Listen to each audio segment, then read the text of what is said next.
Shalom saudaraku yang disayang oleh Tuhan.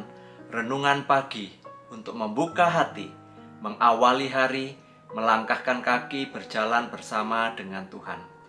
Apakah Anda adalah tipe orang yang mudah tersinggung? Mungkin sebagian besar kita akan menjawab tidak. Namun ternyata di dalam prakteknya, ternyata kita lebih mudah tersinggung dengan apa yang disampaikan oleh orang lain terhadap kita. Kita tersinggung mungkin karena kata-katanya, sikapnya, atau juga karena kita merasa tidak dihargai oleh orang lain. Meskipun kita tidak memberi respon secara langsung dengan mengatakan saya tersinggung, namun dalam hati kita sesungguhnya tersimpan kemarahan atas apa yang terjadi di dalam diri kita.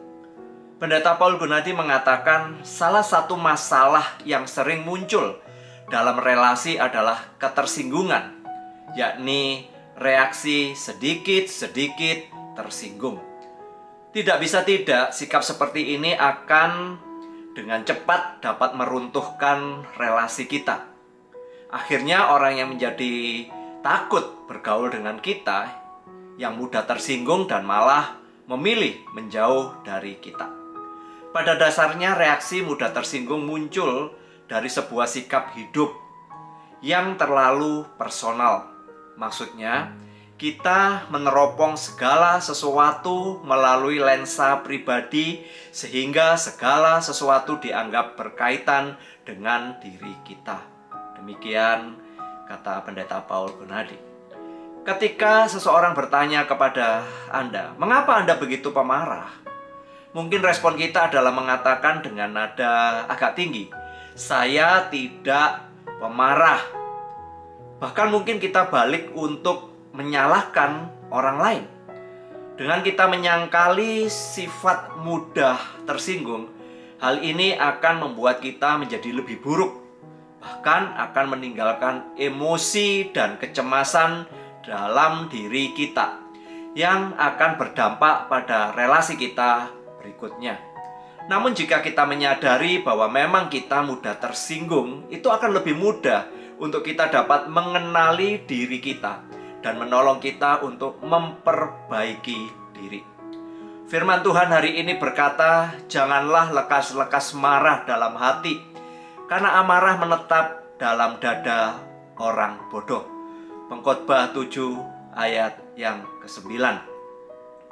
Firman yang kedua yang saya bacakan adalah, orang yang sabar memiliki pengertian besar, tetapi orang yang lekas marah menambahkan kebodohannya.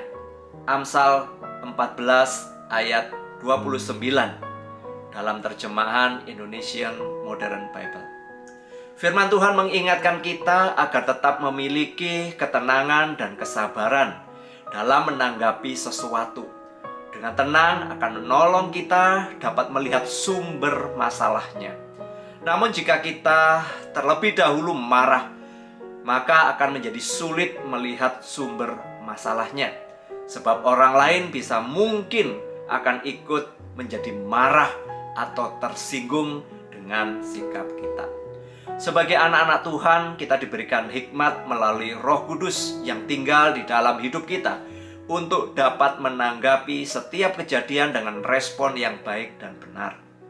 Kita memang perlu membicarakan sumber masalahnya dengan sikap terbuka, namun harus disertai dengan tenang dan kepala dingin. Kita tetap harus dapat menjaga sikap dengan baik dan tetap mengendalikan emosi kita agar tidak meledak-ledak. Memang ini tidak mudah. Namun dengan pertolongan Tuhan, kita dapat belajar seperti Tuhan Yesus yang tetap tenang saat dirinya dihakimi dan diperlakukan secara tidak adil. Di sisi lain, kita juga perlu mengenali sumber masalah yang berasal dari dalam diri kita sendiri, yaitu kondisi emosi kita yang dipengaruhi oleh hormon. Hal ini sering terjadi kepada para wanita. Saat Anda merasa dalam kondisi yang sensitif, Anda benar-benar perlu ekstra kesabaran. Sebab Apapun bisa terjadi yang membuat Anda lebih cepat tersinggung dan menjadi jengkel. Perasaan-perasaan negatif yang kita miliki semakin menyadarkan kita bahwa kita semua adalah manusia yang berdosa dan memerlukan anugerah pengampunan Kristus. Dan oleh kasih Kristus, kita dapat memiliki kekuatan untuk menjalani hidup baru dan berproses untuk menjadi serupa dengannya. Mari kita terus berproses dalam mengenali diri kita sebagai ciptaan baru dalam Kristus. Pengenalan diri yang baik akan menolong kita untuk melihat segala sesuatu dari teropong Tuhan dan kebenaran firman-Nya. Jangan biarkan diri kita terus-menerus dikuasai oleh perasaan negatif, namun belajar untuk melihat kasih Tuhan atas hidup kita, sehingga kita dapat melihat hal positif terhadap sesuatu yang sedang terjadi atas hidup kita, khususnya hal-hal yang kita pikir itu menyinggung kita. Berkubang dengan perasaan buruk itu semakin menjadikan kita terasing dari relasi dengan orang lain. Mari kita berdoa.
Tuhan, berikan terus kepada kami hati yang penuh kesabaran seperti Engkau.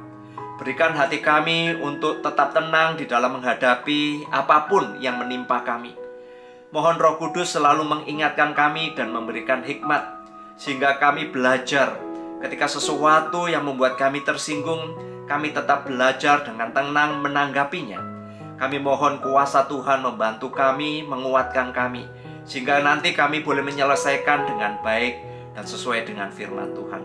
Terpujilah Engkau, hanya di dalam nama Tuhan Yesus Kristus kami sudah berdoa. Bagi teman-teman yang merayakan Tahun Baru Imlek, saya mengucapkan selamat Tahun Baru Imlek.